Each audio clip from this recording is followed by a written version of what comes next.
Kakagaling lang namin ni Kai sa barangay. Kumuha kami ng barangay certificate para sa closure ng business. Kasi may small business akong ipapasara. Kasi unfortunately, hindi naman siya kumita. So, kailangan ko siya ipasara para hindi ako mag-penalty. And then, pupunta na kami ngayon sa City Hall. Bilala ko na kami sa kailangan namin pumunta ng City Hall para isabit naman yung mga requirements na nakuha ko noong December.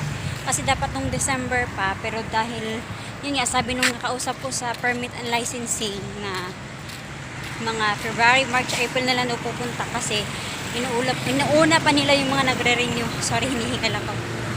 Yan. So, samahan nyo kami ni Kayi na pumuntang City Hall. Kasi yung City Hall nila dito, wala sa bayan, sa gitna ng Sana di gubat. tayo mainitan. So, tara, samahan nyo kami. Nandito na kami sa Shell.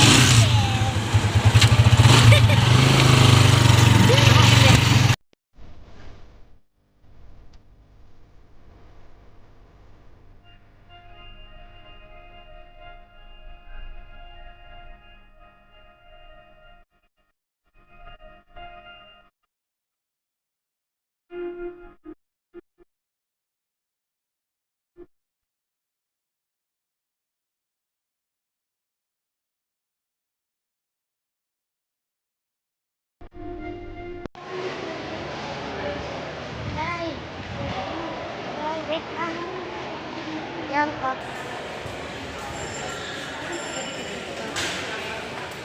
Ang ganda dito.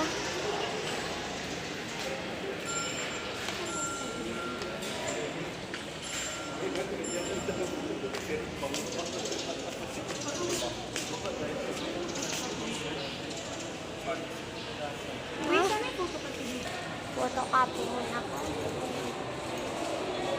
Kasi, alam mo naman eh. Alam niyo naman yan. Photocopy muna.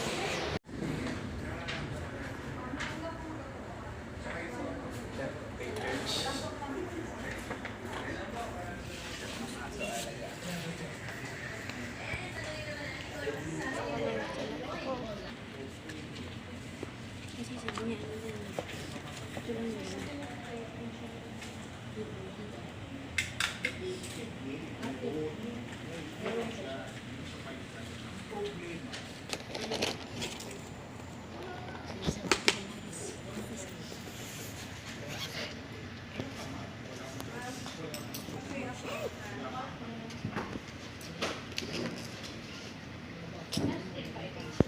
Opo, iba paano ko na ito pa.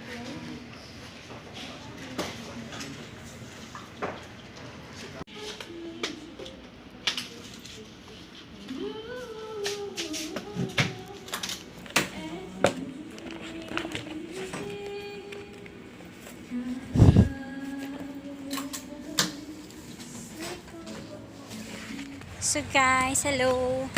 We are done. Ayun yung City Hall nila. Oh. Natapos na kami. Tapos ko nang na-submit sa opisina ng business permit and licensing yung aking requirements. And wala naman akong binayaran so far. So, hindi pa siya totally approved. I mean, hindi pa siya totally process kasi kailangan pang i-inspect nila yung location siguro by next week or this week or Friday na po kasi, so bali by ang init saglit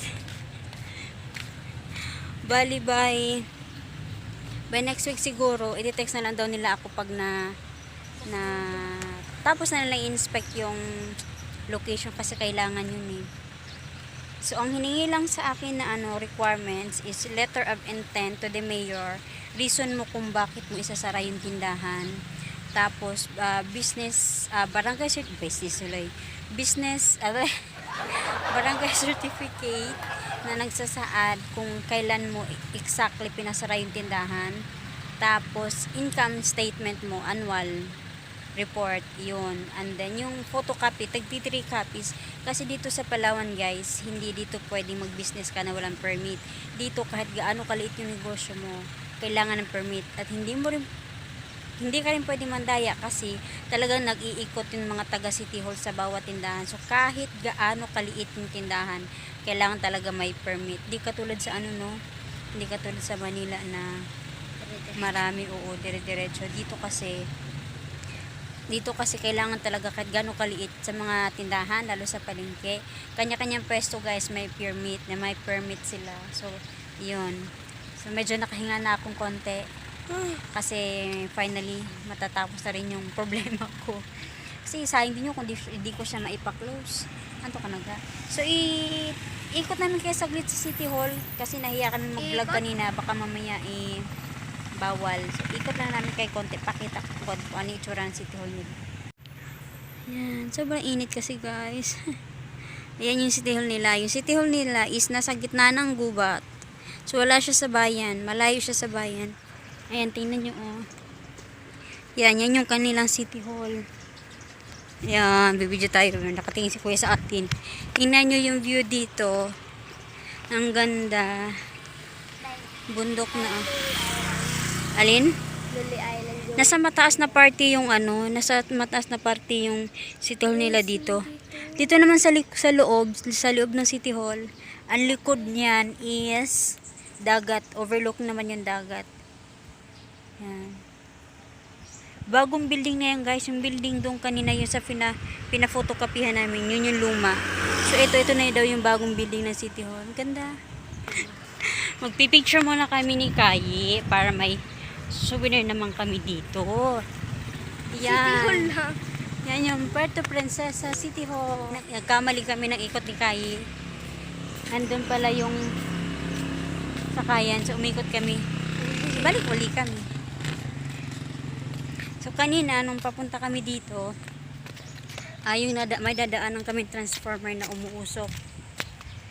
So umikot yung driver bigla kasi mamaya biglang sumabog, inaandong kami. Kami naman ang maputokan.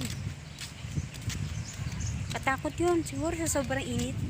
Kasi kita nyo naman oh, ibang tirik ng araw. City Hall. Ayan, ikot ulit tayo. Ito ang tamang daan. Ito yung lumang building guys. blue na blue. Tapos ito na yung bagong City Hall nila, bagong building. Kanina, nagtanong kami kung saan magpa-photocopy. So, itinuro kami dito. Akala namin niloloko lang kami kasi pumasok kami sa veterinary office. Meron nga pala talaga sila.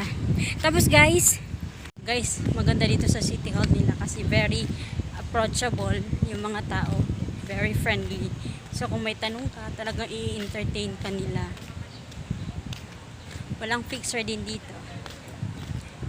Yan. Kaya pag may kailangan kayo, hindi kayo mahihirapan. Kasi with smiling face pa.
Inasal kami.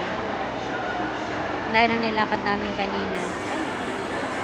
From binaba namin sa jeep galing City Hall. Dahil ang nilakad namin papunta Robinson. Nandito kami sa mga inasal. Magkakain lang kami ng late lunch. So, palamig konti kasi sobrang init sa labas. Tapos after na ito, uwi na kami. Picture tayo ga. Ay, saan mo parang aswang. Picture here. Dito, oh. Dali na. Nagtatalo kami ni Kai sa order namin kasi hindi ko alam na yung PPM 1.5 is spicy pala yung ano. Eh, sabi ni Kai spicy, sabi ko hindi kasi hindi ko naman sinabing spicy, so spicy pala. Buti may katabi kaming manager kanina dito sa table. Sinanong ko yung nag-deliver ng order kung pwede papalitan. Sabi nung nag-deliver, hindi na daw pwede kasi na-punch na. Tapos sumingit nila yung manager na ipa-void na lang. So, thank you po sa manager ng Mainasal, Robinson, Palawan. Pinagbigyan kami. Sorry naman, hindi namin alam. Hindi ko alam eh. Hindi naman kasi sinabi doon ng cashier na spicy pala yung ano 1.5. Basta na lang kung order. Ang akala ko yung 1.5 medyo malaki. Hindi pala. Maliit pa rin. Maliit siya pero spicy pala yun. Hindi po, pumili ko yun. Mga pasaway eh.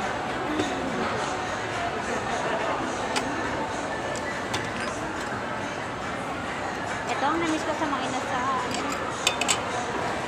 Ang sabaw. Mm. Mm.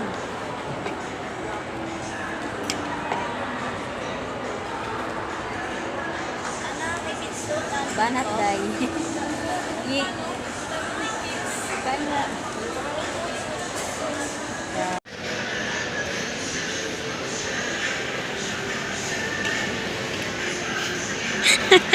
Sarap, sarap. Sarap, sarap.